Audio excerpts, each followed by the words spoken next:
really pleased that all of you are here and coming to hear about some of the programs at Niagara College. I'm going to be talking to you about the social service worker program because I'm the coordinator of that program. So the social service worker program is a 2-year diploma. And the interesting thing about the social service worker program, I'm a big fan of the social service worker program, not just because I teach in it, but because I really genuinely believe it to be an incredible career with an incredible amount of diversity and mobility. When you come to the social service program, you're going to be learning about working with vulnerable people, clients, across the entire lifespan, from children to seniors, and in a variety of areas. Social service workers work in all kinds of places, and we'll talk about it on a later slide, but really they're working in all kinds of direct service. We're in correctional services, and we're working in education and food banks and in homelessness and employment. And so the really great thing about a social service worker diploma is that you have so many diverse opportunities when you come. In the beginning, some people come because they're really passionate about addictions or mental health, and then they get exposed to these other areas and they say, wow, I'm really interested in something different than I thought I was when I first came. And that's great. You don't have to change programs because the program that you're in is getting you ready for all of those things. So one of the very positive things about the program at Niagara College is a little different. Not every college works the same way, but here at Niagara College, every single one of your faculty will have a master's degree in social work and will have have worked in the field for many, many years. I myself am the coordinator, but I teach into the program, of course. We have Lorraine Auerbuckle, who is also a full-time faculty, Shay Hutchinson, who's also a full-time faculty. All three of us come from a long history of clinical practice. We've worked in all kinds of areas, from working with children to working in addictions and mental health, a lot of trauma treatment. I spent a long time, I always say I spent 10 years in jail. I worked in corrections for a long period of time.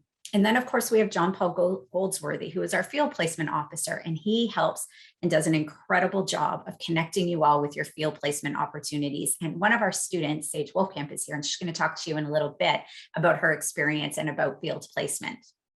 So some of the things as we talk about field placement and John Paul's role on the team is that you'll have over 600 hours of field placement experience out in the community, working in a community agency. If you're coming out of high school, you might be familiar with the term co-op. We call it field placement, and it's your professional training in the field and in the community. One of the other really great things about Niagara College is this hands-on experiential learning. So at the SSW program is not the kind of program that you can be a passive observer in. It can't be a side hustle. When you come to class, you'll have classes where the professor is a talking head at the front of the classroom a little bit, but is going to want to pull you in and doing activities. Most of your classes, you are going to be asked to be engaged the entire time. We have a lot of classes that are about doing group work, facilitating a group and being recorded and bringing that back to class and talking about it and looking at it and saying what went well and what didn't go well. You'll do the same thing with individual counseling skills. You're going to be doing case presentations about ethical issues from your field placements. And so it's the type of learning experience where being very present, being very involved is very important. The program is really focused on looking at an anti-oppressive approach to practice, this idea that we are not the experts over our clients, but rather we are collaborating with our clients. We're seeing people at a time in their lives where they are probably the most vulnerable and the most overwhelmed. And we understand that we want to partner with them to find solutions that work for them. That's the anti-oppressive approach. We also take a very trauma-informed approach. So thinking about not what's wrong with people, but rather thinking about what's happened to you. How's that impacting where you find yourself today? And how can we help you move through this window of crisis onto a more positive lifestyle? While you're in the program, you'll get a certification in nonviolent crisis intervention. And that's really great because a lot of the employers want you to have that, depending on where you're going to be working. If you're working in group homes with adults or with children, the certification is really important. And so you'll have that to add to your resume. And we have really interesting bridge opportunities with bachelor degrees in both Canada and internationally. Some of you will be coming to Niagara College and you will say, I'm going to spend 2 years getting my SSW certification, and then my intent is to work. I'm going to go directly to the field. And some of you are coming already knowing this is my stepping stone to go on to university and will help you take the next step. And some of you won't be sure. You'll spend some time with us and you'll make some decisions about what you want to do. All of that is fine. Those are not decisions you have to make on day one. Those are decisions that you can make as you go along, and will make that transition to university as smooth as possible for you. So let's take a quick look at the terms. So you'll see down in the bottom right corner there, it talks about term one. So whether you start, we have 2 start dates. You can start our program in September or with a term one, or you can start our program in January. So in term one in the fall, we take in about 60 students. And then in term 2, we take in about 35 students. The interesting thing about the way we run the program is if you start in the fall, you do term 1 in the fall and term 2 in January. And then you go home for 4 months for the summer and you come back and you join us for term 3 in the fall. If you start in January, you do term 1 in January, and then you do term 2 in May, June, July, and August. So when fall comes, you are joining those 60 people that have been off at home for 4 months. You join them and you are a big cohort of what ends up being around 90 students starting term 3 together. You'll see that each of the terms, you take a variety of courses. You will also see, if you look at those course codes, I want you to look at how many of those course codes start with an SOWK. That means those courses are core programming in social work. You are talking social work from the minute you hit campus until the minute you leave. You do have some general education requirements to meet, and you can see those in your communications courses and your computer courses. But mostly every single class, you are going to be talking about the social service system. You're going to be talking about how to facilitate group work, how to work with people individually. And so lots and lots of social work as opposed to a collection of random things. You have 2 placements in the SSW program. You do 1 in term 2, which is 2 days a week, and you do 1 placement at a different agency all of your second year. So terms 3 and term 4, you go to a second placement. Currently, you spend 2 days a week at the same placement over 2 terms. There's a nuance to that, that we're having a look at the placement model, but know that in the program, you have 2 placements. 1 takes place in your first year, 1 takes place in your second year, and it's a substantive experience where you're spending multiple days a week, every week in your placement. And people are placed in everywhere that they work after they graduate. They are in education and corrections and working with the homeless and working in employment and a million other places. That's John Paul is your main liaison for that process. We help you all. You don't have to go find your own placements. We will help you do that. We take care of that whole process.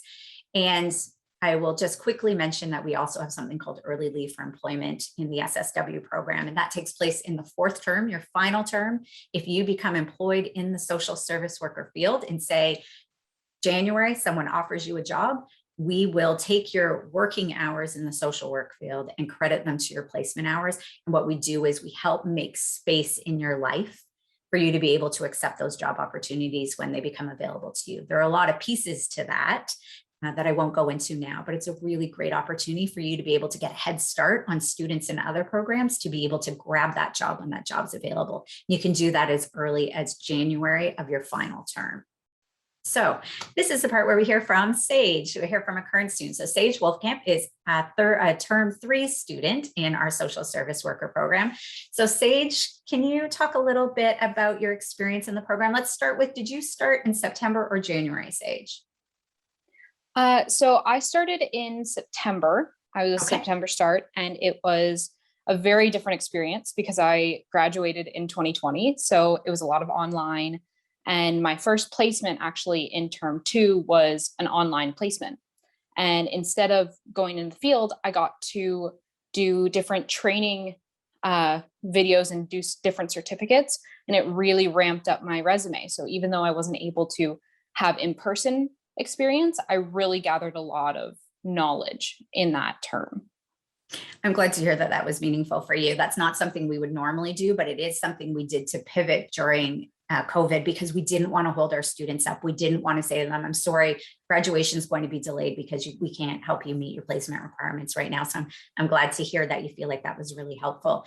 Can you just talk a little bit about what your experience has been in your classes? You're back in class, you're on campus. So you can tell me a little bit about what that's like to be on campus in class and what your experience of that is. In class is so important, I feel, especially since I've been in class and now I know what's expected of me. We do so much role play of client and professional speaking, which I feel is important to gain experience, because in this field, you can't really gain experience the way you could training for a different job. I don't know how to phrase that better, but it's difficult to gain experience in our field without that practice. And we do so many crucial exercises in my courses that have just helped me so much. I saw when I was talking about that SSW isn't a program where you can be a passive observer. I saw you nodding your head, like that really resonated for you. Yeah, it was very much, I think I'm in placement right now and I see so much. I'm working in a women's shelter and so much. I can't just sit on the sidelines and watch my supervisors do their jobs. I have to be invested. There's such a need for being involved and jumping in, and it's really helpful to get that experience. But yeah, it's so important to be involved. And now that you've been able to be a part of the placement experience, how did that go for you? How was the process of getting connected to a placement and now being out there working a couple of days a week? My actual situation is a little different from everyone else's. So the first beginning of placement, we have a block placement where we work for one straight week, no classes. And I wasn't able to get a placement on time, but that is where JP came in and he was so helpful. I mean, I was really stressed all week that I wouldn't get placement and I wouldn't get hours, but everyone involved with my situation, my professors and my peers were so supportive and helpful to get me on track. And when I finally got placement, my supervisor was so ready to give me extra hours and extra assignments. And it was a stressful beginning, but now that I'm doing it, it's so fascinating and I'm learning so much. And I don't think I would be able to get this experience and this knowledge without placement. Awesome. Thanks. Is there anything else that you think it's really important for students who are thinking about coming to the SSW program should think about just as we sort of finish up here? I don't know if there's anything other than, if you're coming fresh out of high school, a lot of your teachers will tell you college is strict and they won't baby you and they won't help you at all. But that is just not the case at all. In almost any program, they want you to succeed. These professors are here for you. They want you to learn and succeed. So just come and be ready to ask questions and be ready to be vulnerable. And it's okay. That's completely normal. You are absolutely right. And I really appreciate you taking the time to talk to potential students thinking about the Niagara College program, about your experience and about what it's like to be in the classroom and get out there in the field. And I appreciate that it's felt like you have had an unusual experience in not being able to be back on campus. Although next term, what's the big news for everyone? For starting in January, we're back in class full time. I'm so excited. I heard that news in class like just the other day and it was so exciting. Yes. So SSW is back on campus full time, completely pre-pandemic operations starting in fall 2022. And we are in winter 2022. And we are all super duper excited. So thank you, Sage. Thank you. So as I've mentioned many times, thanks, Sage, we have people working in all different areas. Sage talked about her placement being in a women's shelter. We have people placed in and working in addiction centers and mental health and corrections and child welfare, Department of Health and Human Services and hospitals and medical clinics, schools and youth settings and seniors homes. Really, everyone is everywhere. There's something for everyone. And we're very lucky to have wonderful relationships with those community agencies for you to be able to get some experience and try it on.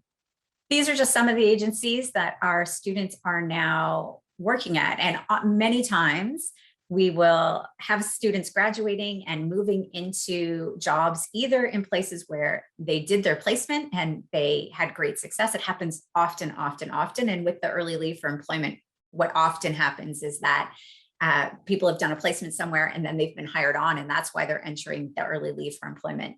But again, people also get hired in other agencies where they didn't do their placement, but the SSW made them equally qualified to be able to get a job there. It is.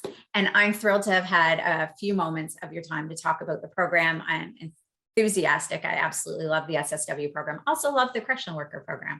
I think you're going to hear that it is a wonderful opportunity as well. And I'm happy to answer any of your questions near the end of the presentation. Awesome. Thank you so much, Kim. I really appreciate that. And Sage, that kind of insight from a current student is always incredible. Now we're going to pass things off to Terry Holub from the Community and Justice Services Program. Terry, take it away. Thanks, Ryan. So let me say first and foremost, thank you for joining us today. We're really thrilled you could be with us. So the Correctional Worker Program started at Niagara College way back in 1995, but over the number of years that it's existed has morphed into another program called the Community and Justice Services Program Worker. The reason that is because there are so many options within the justice services that we try and target and prepare our students to work in. So this will be a brief overview of what the program does, and really stressing for you the importance of things such as placement and working hands-on with clients. But before I start and we move on to that, I'd like to say thank you to Kristen, who's one of our students, and she'll be here to tell you about her experiences in placement. But our primary focus here is to prepare you for two things. One, to go in and actually get a job in the field of criminal justice, or two, move on to university and other programs where we have lots of partnerships with lots of universities, not just within the province, but throughout Canada, and also in places like Australia, which is pretty cool for some of our students. So our faculty, we have two faculty members who primarily teach into the program. I'm the program coordinator. My background is with federal corrections. I was the former director of operations for Hamilton Niagara. Also worked as a director of a maximum security community correctional center, and became the Ontario province's representative at national headquarters to write curriculum and training for everyone who worked with Correctional Services of Canada. The other thing that's not here is I also worked as deputy warden in Kingston Penitentiary. Michelle Swardens, who is super awesome, she too has had experience teaching within the ministry for youth and children and youth services. And she's also worked in probation and parole. She's worked as a youth services officer. She also currently works in FACS, reaching out to those who are in need. So what we find with our faculty is even those who come to us on a part-time basis, is every one of those people has either taught or is teaching at their various ministry colleges, so that the curriculum that you get is related directly to any kind of employment that you're going to seek within criminal justice. And that includes working with children and youth. Can we move on to the next one, please? Program highlights. What we find works best is we have one 400-hour field placement, and in the past we have had two broken up into 200 hours at a time. But for our students, we found when we moved to a 400 block placement, 400-hour block placement, it meant that our students were getting hired. And so what is happening now is that many of our students, as they are in placement, will be offered part-time or full-time positions with the agencies that they work with. Because we have broadened the scope of what we teach, still focusing on justice, we have students involved in all kinds of placement opportunities. And those things include places such as community and institutional, both adult and youth facilities, We have people working in group homes and shelters, John Howard Society. The list goes on. Not to mention, we also have people placed with boards of educations throughout the regions. And we've even had people on placement opportunities internationally. We've had students in Barbados. We've had students who were in Iran. We've had students who were in Jamaica. So we have placement opportunities throughout not just Canada and the province, but also internationally. And that's kind of cool for our students who are interested in doing those kinds of things. In terms of our program highlights, we center on two things primarily. One is risk assessment and the other is case management. So writing and assessing skills are super important if you're going to work in the field of criminal justice or any kind of human services field. And so what we want to do is to prepare you in the first two terms of our program to go out and work in the field and really get some hands-on experience and also use those skills that you've acquired in making a difference in the places that you go. So we have two things. We have a field placement, which I already talked about, which is 400 hours of in-field work experiences. And Kristen's going to talk about her experience in a minute. They include things like penitentiaries, correctional centers, youth custody centers, parole, probation, John Howard Society, treatment centers, halfway houses, distress centers. We have a great relationship with our Indigenous community and have a variety of Indigenous-based placements all throughout the region. The other thing that's important for you to know is that as part of the justice program, we have use of a simulation space. So as part of our curriculum, you are going to, before you go out on placement, and even when you come back, participate in hands-on things within our sim labs that will allow you to do the kinds of things that you might do out in the field. For example, search and seizure techniques, nonviolent crisis intervention, which we also have a certificate for. We have first aid mental health certification, and there are all kinds of hands-on experiences that you'll be a part of in those sim labs, things like diffusing anger and dealing with conflict resolution. Those are really important skills as you move on to work in the field. One of the other benefits that we have as part of the Justice Services Program is that if you have graduated from anywhere in the province in any kind of police foundations or protection, security, or investigations program or customs, you can come and do a 10-month accelerated program with us in which you also do placement. And why is placement so important?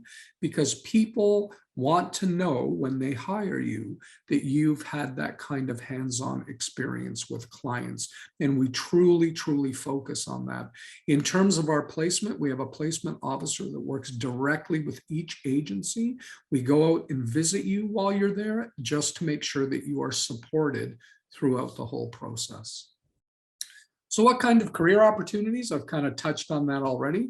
Correctional officers, youth services officers, probation and parole officers for those who have a degree, program facilitators. So if you want to run programs, we even have students who are currently in placement who are participating in the delivery of programs. Some of our student placements are actually working with Correctional Service of Canada program officers and are taking part in program delivery and helping them write case notes and program notes. If you want to work as a youth worker or in victim services at a halfway house or group home, in addictions or at a distress center, those are the kinds of things you're going to find. And what separates our program from other more general programs is that we have a specific focus on people working in the criminal justice field. And what that means is that our students are very successful in getting both employment or moving on to other post-secondary school opportunities.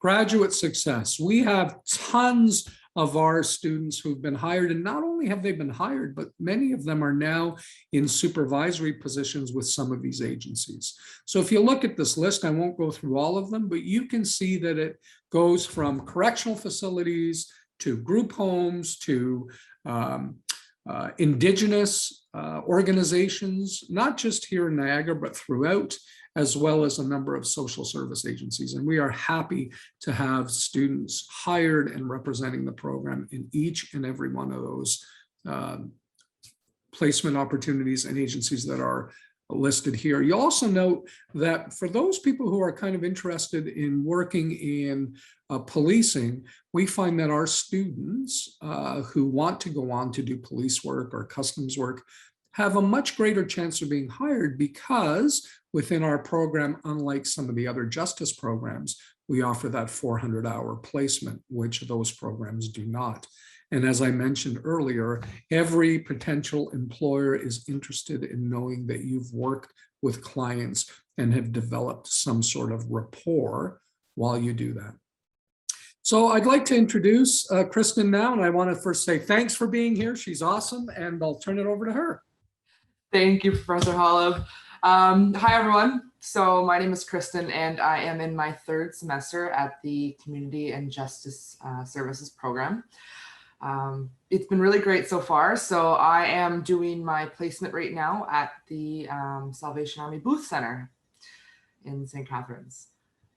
So that's a really great placement, and I find it to be all-encompassing, really. Wouldn't you agree, Professor Holub? It's an interesting place to be. I've loved it so far. So it is a federal halfway house, and it also is a homeless shelter for men on the bottom. So it is 2 floors. What I really like about the placement is the fact that you get to work with federal offenders on one part, and on the bottom, you're working with homeless men who, again, are suffering with mental health and addictions. So like Professor Holub mentioned, the program has so many opportunities and branches out into so many different aspects, and you really have a chance to basically experience all of it throughout the program. I felt quite prepared when it came to starting my placement there. The program offers so many case management classes. Again, you have the opportunity to do a lot of certifications in addictions and mental health. And of course, the professors are very helpful when it comes to choosing your placement. So there are so many different options. It was kind of overwhelming at first to choose an option for a placement, but again, the professors are really helpful when it comes to that and helping you figure out where you want to take your career. I was very lucky when it came to my placement, so I have been hired on as a residential worker at the Booth Center, and I am also looking into a position as a case support worker. And that's what I just love about this program. It was just so seamless, and you kind of go into it nervous, like, oh, well, I get a career, like, where do I want to take this? But the way that the program is set up, it's just so easy to kind of find your footing. For me personally, the hardest thing was deciding, do I want to work with adults or do I want to work with youth? And even so, you're not quite stuck with that one route. Once you choose your placement, it can be an opportunity down the line to go somewhere else. But it truly is a fascinating program. And when I'm at my placement, it's kind of interesting upstairs. So at the halfway house, these are federal offenders, meaning so they have served over 2 years in a federal institution. So to do the case management with them and the CRF workers upstairs, working one-on-one with them and assessing their needs, and if they're reaching their goals towards getting that full parole, right?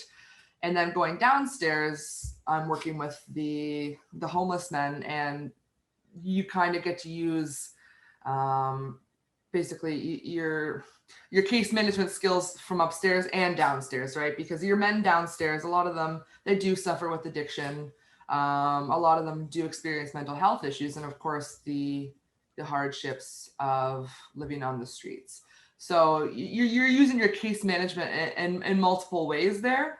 But it kind of all ties together. But you're well prepared when it comes to starting your placement, and those 400 hours are really helpful. And again, I know I'm also working with another student who is in the program, and he has also been hired on as a residential worker so far at the Booth Center. But it is a great program, and it can really take you to so many different places. If you're considering it and unsure, kind of like I was at first, I can confidently say it has been one of the best decisions I've made. And yeah, I'm really happy to be a student in the CGS program. Thank you, Kristen. That was awesome. Thanks, Christoph.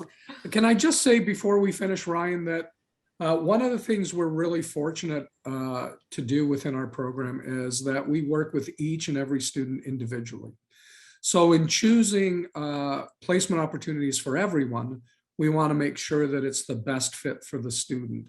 So there's discussions, there's interview preparation, there's resume writing classes, and then we look at your academic interests and how you've done in class and kind of work with you to find the best fit so that you can get hired like Kristen and you can enjoy that experience. So thank you very much. Oh, we actually have a question from Julie asking how many students get accepted into the corrections program? How many seats? Yeah, so so first of all, thanks for your question. We normally don't have a limit on students that we take. I think we were originally capped out at 100. But what we tend to have is somewhere around anywhere between 50 and 75 first-year students. So yeah, most people who apply, they get in, no problem, and we love having them. I also did have a quick question I wanted to throw by, actually more so for Kristen and Sage, if that's okay. Sort of in reference to your guys' experience starting the program, and Kristen, I'm not exactly sure about where you came from before this program. But Sage, I know you had mentioned you graduated in 2022 and so you'd experienced in kind of an online environment for that. Just curious to hear about your experience transitioning kind of through that virtual experience. I know a lot of students right now are concerned about that, so they just want to know what that transition's like. For me, it was kind of easy because I live pretty far from Welland, where the campus is. So starting online really helped me get used to what college curriculum was like versus high school. And then when I began second semester on campus, it was again only 2 classes in person, most of it online, and it's just grown from there. So it's been a really slow progression, but it's really helped me just phase more out of high school and much more into professional post-secondary education. For me, I found it to be a little different at first. So I was previously, back in 2015, I was a student at Niagara College for a different program. And I took some time off, and it was kind of scary going back into school, right? After you're out for so long, going back to college can be kind of intimidating. So when I found out it was all online, I didn't know, because it was a whole new world for everyone, right? But it was the way that it was set up. The professors made it easy for us to be able to handle that course load. And I found it just helpful. Like, they still did office meetings online and everything. And we still do not have any in-person classes as of now until I believe next semester. We will be doing a mix of both again for our program. But it's been different, but honestly, online classes are not as scary as everyone makes them out to be, right? Because I know that there is a little bit of and when it's nervous, it's kind of a scary experience for people to start off college and online. But for me, it wasn't as bad as it was made out to be, and I've enjoyed it. So, yeah. So Ryan, if I could just speak to that a little bit. course. We were really lucky during COVID that a lot of our placements still continued.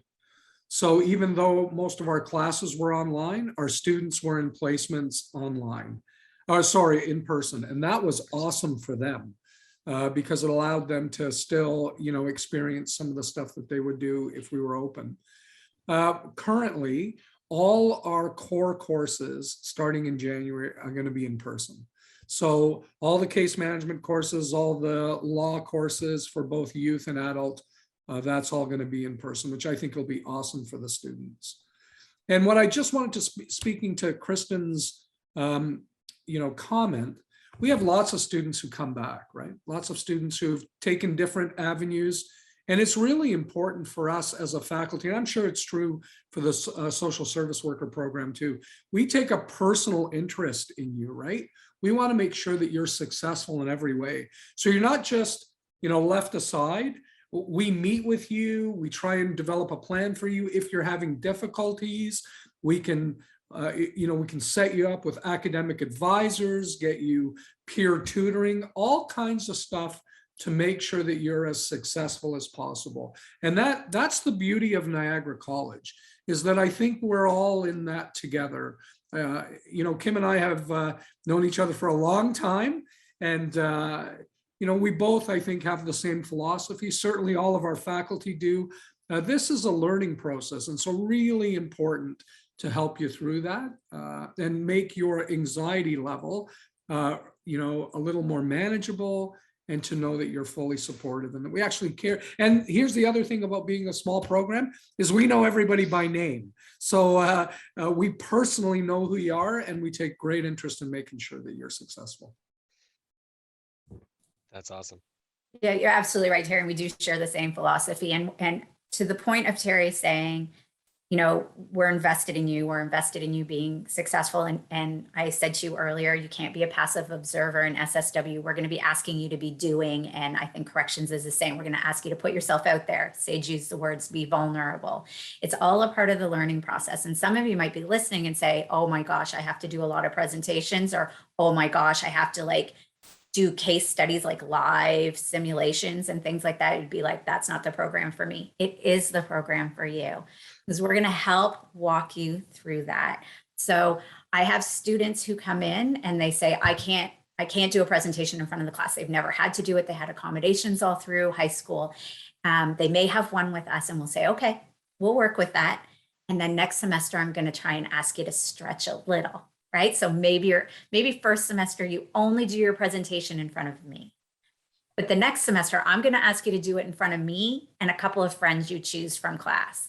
And the next semester, I'm going to ask you to try to do it in front of a little bigger group. We're going to keep working with you to help you stretch and grow.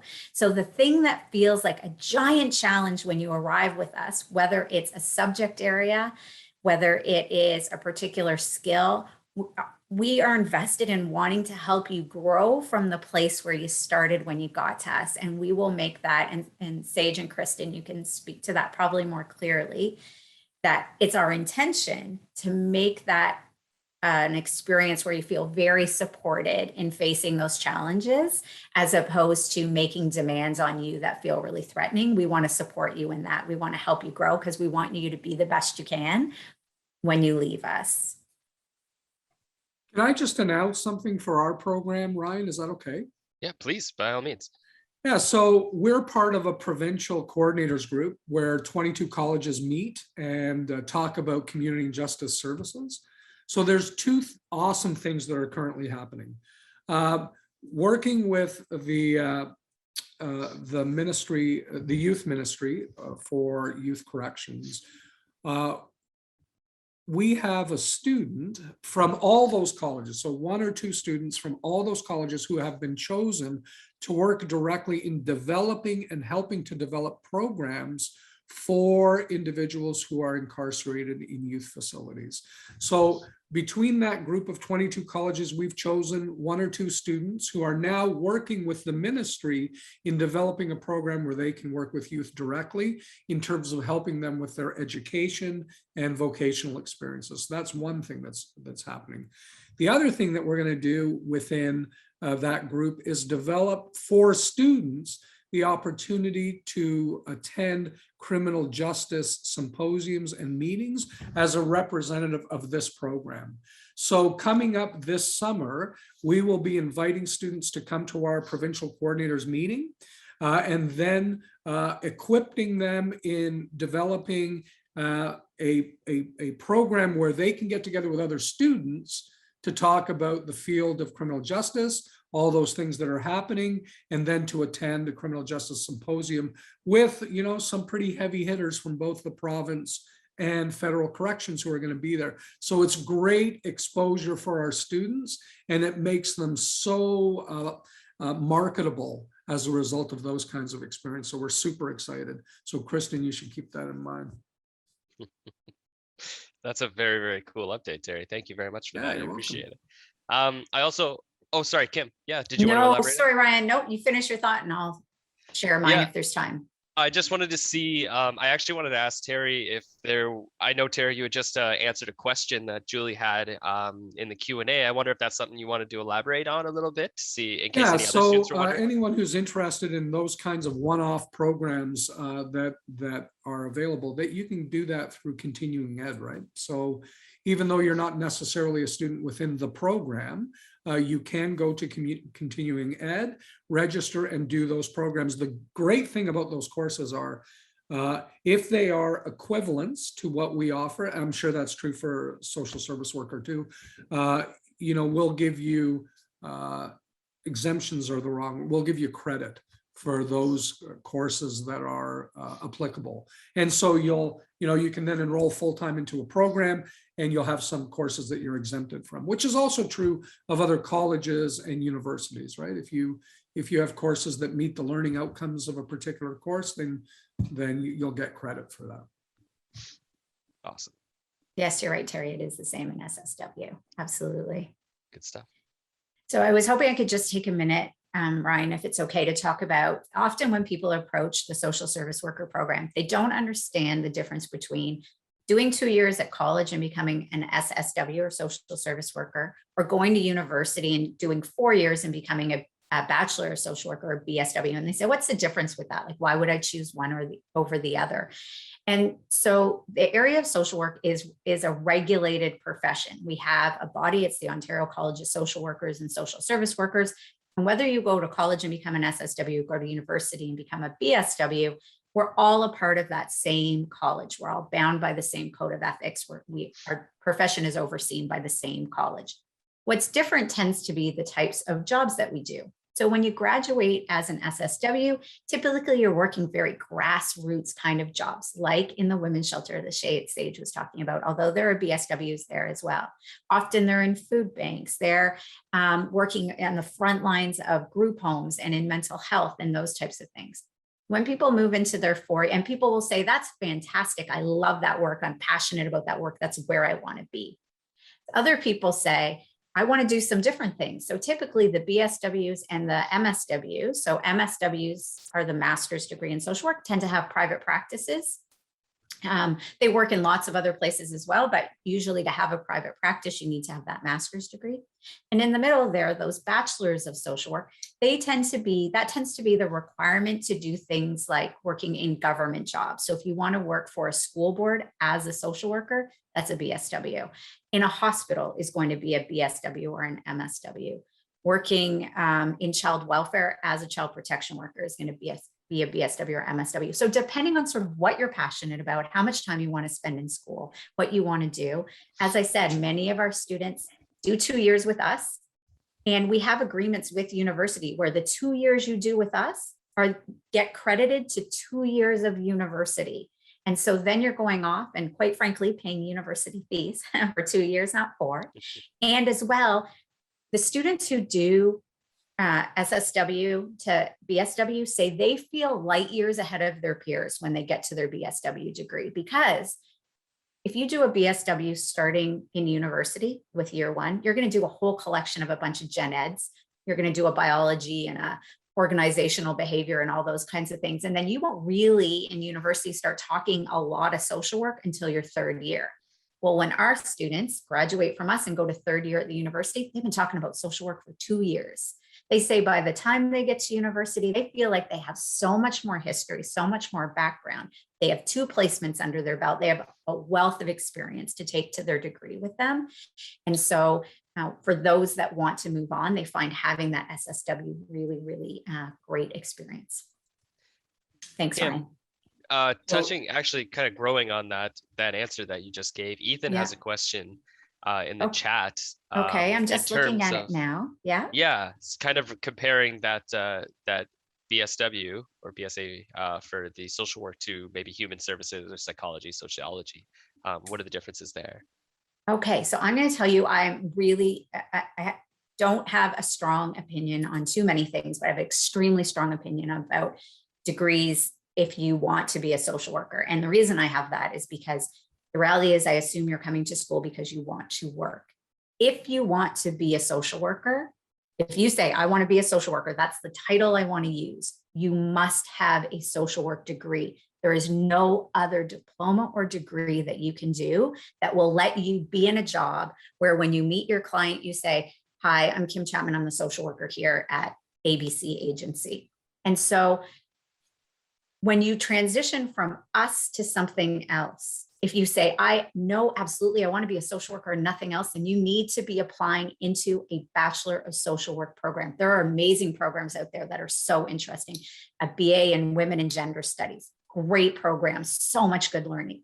Can't be a social worker. You could do a degree in all kinds of great stuff. But if you want to be a social worker, it's got to be a social work degree. The BA in social development that you're asking about is in university, the expectation is you have a degree in something plus a degree in social worker. It's a combined degree. So that BA in social development is out of Waterloo. And Waterloo asks you to do 1 year of this social development BA to get some of their university gen eds done. And then, but as long as you maintain your GPA at a reasonable level, you're going to move right into the 2 years of the BSW right after it. So the BA in social development is all online, which is great for our students. They can stay home in Niagara and then keep your GPA up and you're moving right into your social work degree. So the intent, it's at Renaissance College at Waterloo, and the expectation is that's going to be a social work degree at the end. Ryan, can I speak to that issue for corrections, if that's okay? Of course, because I saw that there was a question in the chat. So depending on the ministry that you work with, and you have to be careful here because it changes year to year, right? It changes depending on what recruiting is looking at. So federal parole, for example, Corrections Canada, if you want to be a parole officer with that organization, you have to have a degree in either psych, soc, or criminology. Those are the 3 that they are looking for primarily. Now, here's the other thing that you can do. There are avenues for enhanced education. So if you get hired by, let's just say Corrections Canada as an example, and you say to them, I'm an employee and I want to apply for this job as a parole officer, and you say, but I don't have a degree, they will pay for you to go and get your degree. As long as they see that you have a pathway in terms of your development for future employment, they as an organization will actually pay for that. Not all ministries do that, but that one in particular does. If you are working, so we have positions within corrections that are exclusively with women. And so if you're working at a women's center, for example, a women's institution, what happens there is that, again, you're more kind of, it's kind of a hybrid position between somebody who works in parole and somebody who's a correctional officer. But because you are working with women, there is a real emphasis on people having, again, degrees in sociology or psychology with an understanding of the dynamics of things like gender studies as well, right? So that's important to keep in mind. However, if you get hired by the ministry, any ministry, you are able to apply for jobs internally, and there could be a wide range of jobs that don't require degrees. But the good thing to know about corrections, for example, is that the pay for frontline workers starting is exceptional. So they are starting off with great benefits and great rates of pay, right? The positions that they can get into from our diploma. Yeah, for sure. Yeah. So it's not uncommon for some of our guys and women to go off and work in corrections and make $80,000 to $100,000 their very first year, right? That's amazing. that's not an over exaggeration. Thank you so much, Terry. And Kim, and listen, Sage and Kristen, I think we are right on time here for our hour session. So we don't have time for any more questions, but please, I have mentioned a number of ways to reach out. You can use the chat on our website too. But one more time, I'd really, really like to thank Terry, Kim, Sage, and Kristen, all of you for really taking the time on this Saturday to share this information. I know that potential students will find it incredibly valuable. So thank you so much for your time. Thank you very much. Thanks everyone for joining Thanks a us. lot. Awesome. Enjoy the rest of your weekend. You too. Thank you too. Bye-bye. Take care.